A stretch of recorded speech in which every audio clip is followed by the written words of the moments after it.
Good morning. আমাদের দিনরাত্রির আরেকটি নতুন ব্লগে আপনাদেরকে স্বাগত। আশা করি সকলে ভালোই আছেন। আমার একটা জিনিস তোমাদের ঘরকন্নার বাইরে ছিল, সেটা কেউ তোমরা জানোনি। আমি লুকিয়ে কবিতা লিখতুম। সে ছাইপাশ যাই হোক না কেন, সেখানে তোমাদের অন্দরমহলের পাঁচিল ওঠেনি। সেইখানে আমার মুক্তি, সেইখানে আমি আমার মধ্যে যা কিছু তোমাদের মেজ বউকে ছাড়িয়ে রয়েছে, সে তোমরা পছন্দ করনি, চিনতেও পারোনি। আমি যে কবি, সে এই 15 বছরেও তোমাদের কাছে ধরা পড়েনি। লেখনীতে তোমাদের চরণতলাশ্রয় ছিন্ন মৃণাল, রবি ঠাকুরের স্ত্রীর পত্র থেকে। রবীন্দ্রনাথের এক প্রতিবাদী নারী চরিত্রই মৃণাল। এই মৃণালের মধ্যে দিয়ে এই সমাজের কাছে রবীন্দ্রনাথ কিন্তু এক নতুন বার্তা পৌঁছে দিয়েছেন। মানে আমাদের প্রত্যেকটা মেয়েরই প্রতিবাদের একটা ভাষা থাকা দরকার। প্রতিবাদ কিন্তু করতে শিখতে হবে, সাহস সঞ্চয় করে প্রতিবাদ জানাতে হবে। হ্যাঁ, সংসার সকলের আছে, সংসারের চাপ আছে, সমাজের একটা চাহিদা আছে, সমাজের মতন করে নিজেকে ভেঙে গড়ে নিতে হবে, কিন্তু তার জন্য নিজের সত্তাকে বিসর্জন দিয়ে নয়। নিজের পছন্দ, নিজের ভালোবাসাকে, ভালো লাগাকে সবসময় বাঁচিয়ে রাখতে হবে, সেই সমস্ত কিছুর চাপের মধ্যেও। আজ মঙ্গলবার, কলেজ আছে, বেশ খানিকক্ষণ হলে উঠে গেছি। আজকে বানাবো প্যানকেক। আজ তো নিরামিষ, তো আজকে নিরামিষ প্যানকেক হবে, তাতে ডিম দেব না।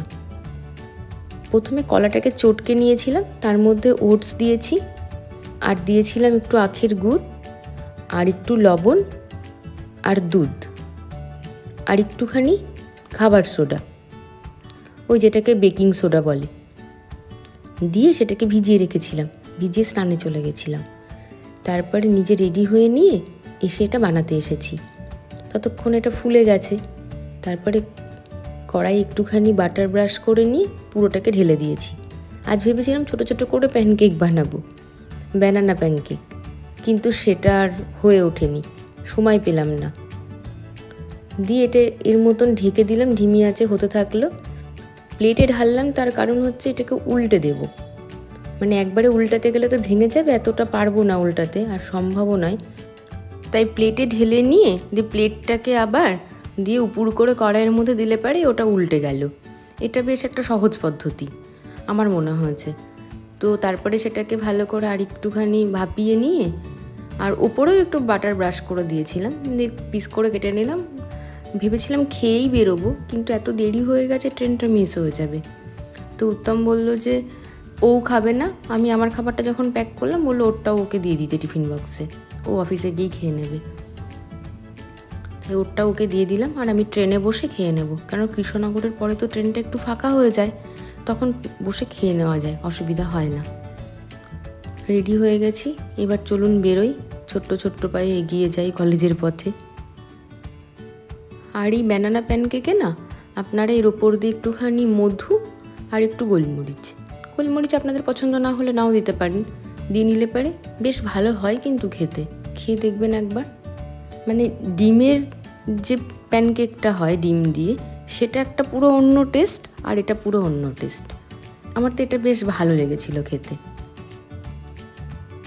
বেশ কিছুক্ষণ হলো ট্রেনে চেপে গেছি, আমার খাওয়াও হয়ে গেছে। আজকের দিনটা মানে মঙ্গলবার আর বৃহস্পতিবার, এই দুদিনই যাব পুজোর আগে কলেজ। তারপরে তো লম্বা ছুটি পড়ে যাবে। তো সেই জন্য এই যে কাশফুল, এটা তো মনে হয় না পুজোর ছুটির পরে এসে আর পাবো দেখতে। তাই শেষবারের মতন একে আরও একবার ক্যামেরাবন্দি করে রাখলাম। আর আগামীকাল তো ছুটি আছে, আপনারা জানেন, মহালয়া, আর গান্ধী জন্মজয়ন্তীও রয়েছে। তো দুটো ছুটি একসাথে মিলিয়ে একটা ছুটি হলো, তবুও ভালো। পুজোর তো রয়েছে না, পুজোর লম্বা ছুটি রয়েছে। পৌঁছে গেছি কলেজ। আজকে ক্লাস আছে, পরীক্ষাও চলছে, কিন্তু ছোট পরীক্ষা, 2-3টে ঘরে চলছে। ক্লাস নেব ওদের, তারপরে কিছু কাজ আছে ন্যাকের, সেগুলো সারবো। দেখতে দেখতে আবার দুপুর হয়ে গেছে, চলে এসেছি খেতে। আজ যেহেতু আমার নিরামিষ, সেই জন্য আজকে খেতে একটু কষ্টই হবে। আর আমি না আজকে তাড়াহুড়োতে শশা ফল কিছুই আনিনি, ওই শুধু ডাল আর রুটি খেতে হবে। কি আর করব, খেয়েই নি। আজকে 2টো রুটি নিয়েছি। কলেজ শেষ, এখন বেলা 4টে বাজে। দেখেছেন কীরকম সন্ধ্যা, কেমন একটা ঘোলা আকাশ, মানে সন্ধ্যের ঠিক আগে মুহূর্ত। ট্রেনে বিশেষ ভিড় নেই। এটা রেজিনগরে না এই স্টেশনটা পুরো ফাঁকা মাঠের মধ্যে, বেশ ভালো লাগে। তো অনেক দিন তো আবার কলেজ আসবো না, তাই যে যে জায়গাগুলো আমার পছন্দের সেই জায়গাগুলোকে একটু একটু করে ক্যামেরা বন্দি করছি। গোধূলি দেখেছেন, পশ্চিমের আকাশটা পুরো গোলাপি হয়ে গেছে। এখন বেজে গেছে 6টা, আর প্যান্ডেলে কাপড় প্রায় লেগে গেছে, কাজ প্রায় ওদের শেষ হয়ে এলো। বাতকুল্লায় তো এখন পুজো মহালয়ার পরে থেকেই শুরু হয়ে যায়, খুব ভিড় হয়। যারা আপনারা দূরের আমার পরিবারের সব সদস্যরা রয়েছেন, আসবেন, সবার আমন্ত্রণ রইল। বাতকুল্লা পুজো ভীষণ ভালো হয়। বাড়ি পৌঁছে গেছি বেশ কিছুক্ষণ হলো, স্নান করে সন্ধ্যা দিয়ে এবার একটু খাবার বানাবো। এত খিদে পেয়েছে, আজকে তো সারাদিনে বিশেষ কিছু খাওয়া হয়নি, যেহেতু কিছুই নিয়ে যায়নি, টিফিন নিয়ে যেতে ভুলে গেছিলাম, তাড়াহুড়ো তো হয়নি। একা তো সবসময় না চারিদিকটা গুছিয়ে করে উঠতে পারি না। যাই হোক, আসার পথে একটা ব্রাউন ব্রেডের প্যাকেট নিয়ে নিয়েছিলাম, এটা একটুখানি সেঁকে নেব, দিয়ে বাটার লাগিয়ে একটু গ্রিন টির সাথে খাবো। এত খিদে পেয়ে গেছে, এখন আর কিছু বানিয়ে যে আমি খাবো সেই ক্ষমতাটাও মনে হচ্ছে আর নেই। মানে একটা কিছু সামনে পেলেই হবে, তো খুব তাড়াহুড়োর মধ্যে চটজলদি এটা বেশ মনে হলো যে খাওয়া যেতে পারে। আর রাত্রেবেলায় ভাবছি যে একটু সেদ্ধ ভাত বানাবো। তরকারি আছে, পুঁই শাকের একটা নিরামিষ তরকারি আছে, আর ওই ধোকা আছে, ধোকার বড়া আর কি।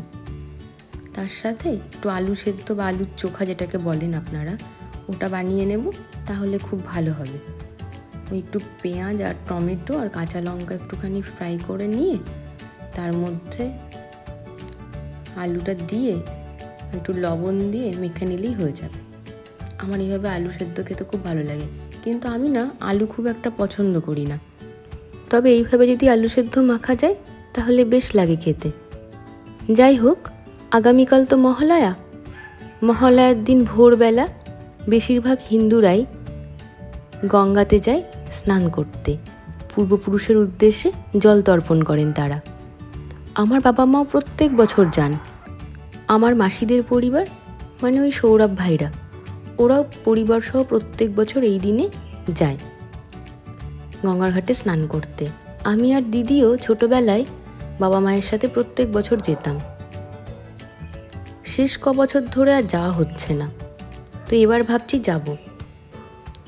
আগে তো সেভাবে ভিডিও বানাতাম না, এখন যেহেতু বানাই, তো তার কারণেই ভাবছি আমাদের এই বিশ্বাসকে, আমাদের এই সংস্কৃতিকে, পূর্বপুরুষের উদ্দেশ্যে যে জল তর্পণ আমাদের, এই সমস্ত রীতিকে ভাবছি একটু ক্যামেরাবন্দি করব।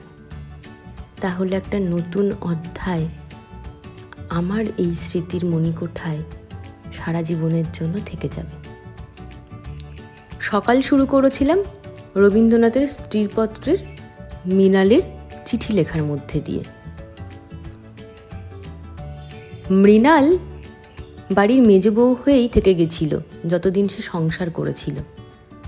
স্বনির্বাসন নিয়ে পুরীতে বসে যখন সে তার স্বামীর উদ্দেশ্যে পত্র লিখছে, সেখানে সে জানাচ্ছে সে একজন কবি, সে কবিতা লিখত। কবিরা তো অনেক কিছু দেখতে পায়, দূরদৃষ্টি সম্পন্ন, তাদের তীক্ষ্ণ পর্যবেক্ষণ শক্তি। সাধারণ মানুষের তো তা থাকে না। মৃণালের সেই প্রতিভার কথা পরিবার কিন্তু জানেনি। সে সারা জীবন মেজ বউ হয়ে থেকে গেছে। পরিবারে মৃণাল যে আলাদা সত্তা, সেই মৃণাল সত্তাকে কেউ কিন্তু জানতে পারেনি।